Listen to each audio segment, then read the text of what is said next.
کے جینے کے طریقے میں بہت فرق آ جائے گا۔ جیسے کہ ایک بچے کو معلوم ہوتا ہے کہ مجھے ایک امتحان دینا ہے، اس امتحان کی وہ 1 سال پہلے سے تیاری کرتا ہے، نوٹس بناتا ہے، اپنا وقت لگاتا ہے، اپنے اساتذہ سے ملتا ہے اور اپنا وقت برباد کرنے سے بچتا ہے۔ تو اگر ہم اپنی آخرت کو اصلاح معاشرہ جلسے کا، اصلاح معاشرہ اور تعلیم کے فروغ کا اس جلسے کا جو ہے عنوان ہے، تو اگر انسان جو ہے اپنی موت کو ہر وقت یاد رکھے،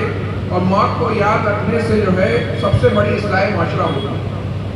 جب انسان کو یہ معلوم ہے کہ مجھے اس دنیا میں پرماننٹ نہیں رہنا ہے، جانا ہے، تو انسان جو ہے پھر حلال و حرام کا بھی خیال کرے گا، انسان کسی کو پریشان کرنے سے بھی بچے گا، کسی کا حق مارنے سے بھی بچے گا، کسی کا دل دکھانے سے بھی بچے گا،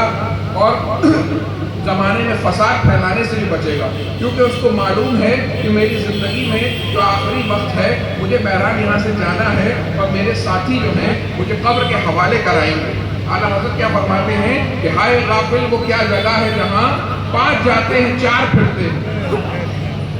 تو جب انسان اپنے مقصد کو یاد رکھے گا، روز اپنی قبر کو یاد رکھے گا، اور وہ یہ جانے گا کہ مجھے جو ہے اللہ رب العزت کے دربار میں پیش ہونا ہے۔ اگر آج میں نے کسی پہ ظلم کیا ہوگا تو وہاں مجھے جواب دینا ہوگا۔ اگر آج اپنی برادری کے جوش میں آ کر، یا اپنی طاقت کے جوش میں آ کر، اپنے کانٹیکٹس کے جوش میں آ کر، اپنے پیسے کے جوش میں آ کر، اپنی عقل مندی کے جوش میں آ کر، ہو سکتا ہے کہ یہاں تو میں جو ہوں کسی کو دھوکہ دے دوں، کسی کو دبا لوں، کسی کو پریشان کر دوں، لیکن جب اللہ رب العالمین کے دربار میں مجھے حاضر ہونا ہوگا تو وہاں ان سب کا جواب دینا ہوگا، اور حقدار کو اس کا حق ادا کرنا ہوگا۔ تو اگر انسان کی فکر آخرت اس کے سامنے ہے، اگر قبر کی یاد اس کے سامنے ہے، تو وہ جو ہے کہے گا کہ میں دنیا میں کچھ کم تو لے لوں گا، اپنے بھائی کا حصہ نہیں ماروں گا، کیونکہ یہاں تو ہو سکتا ہے میں کامیاب ہو جاؤں، لیکن وہاں اس سے بہت زیادہ مجھے اس کے بدلے میں گنوانا پڑے گا۔ وہ کسی کی دکان پہ قبضہ نہیں کرے گا، وہ کسی مکان پہ قبضہ نہیں کرے گا، وہ اپنے کسی بھائی کو پریشان نہیں کرے گا،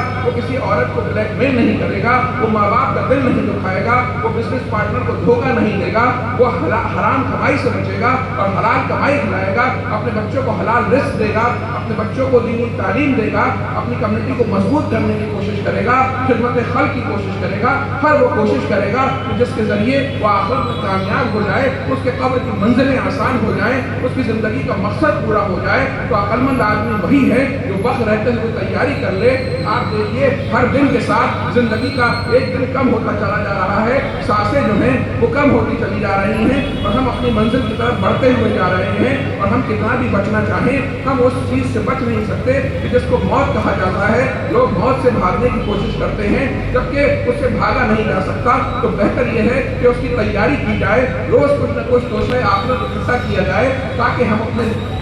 رب کے جب بارگاہ میں حاضر ہوں تو کم سے کم اگر ہم سوچنو نہ ہو تو کم سے کم ہم اپنے کم سے کم گناہوں کو لے کے جائیں۔ ہمارا رب بہت مہربان ہے، آقا صلی اللہ تعالیٰ علیہ وسلم کے صدقے میں ہمارے گناہوں کو معاف کر دے گا۔ لیکن کوئی انسان اگر کسی پہ ظلم کرے گا، دھوکہ دے گا،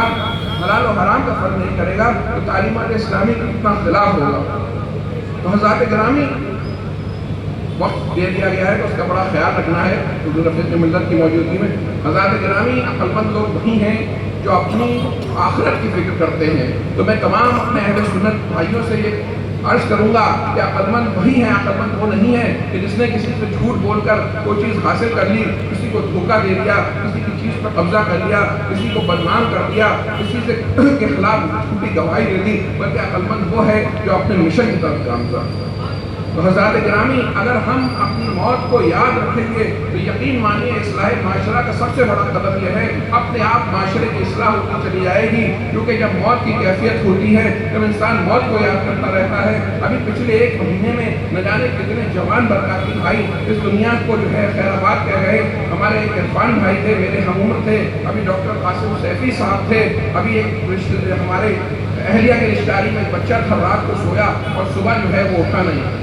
حضرات گرامی، نہ جانے کتنے لوگ ہیں جو اس دنیا سے چلے جا رہے ہیں، اور ہمیں بھی بالآخر جانا ہے۔ یہ بات سننے میں بڑی کڑوی لگتی ہے، لیکن یہ حقیقت ہے کہ ہم سب کو اس دنیا سے جانا ہے، تو مستقل اپنی آخرت کی تیاری کرنی ہے۔ اور حضرات گرامی، اللہ رب العزت کی عبادت کے لیے ہم بھیجے گئے ہیں، تو عبادت جبھی کی جا سکتی ہے جب اس کے لیے علم ہے۔ ہر مسلمان کو ضروری ہے کہ وہ کم سے کم فرض علوم حاصل کرے، یعنی اللہ رب العزت کے بارے میں کیا عقائد ہونے چاہیے، رسول پاک صلی اللہ تعالیٰ علیہ وسلم کے بارے میں کیا عقائد ہونے چاہیے، نماز کے مسائل آنے چاہیے، حلال و حرام کے بارے میں معلوم ہونا چاہیے،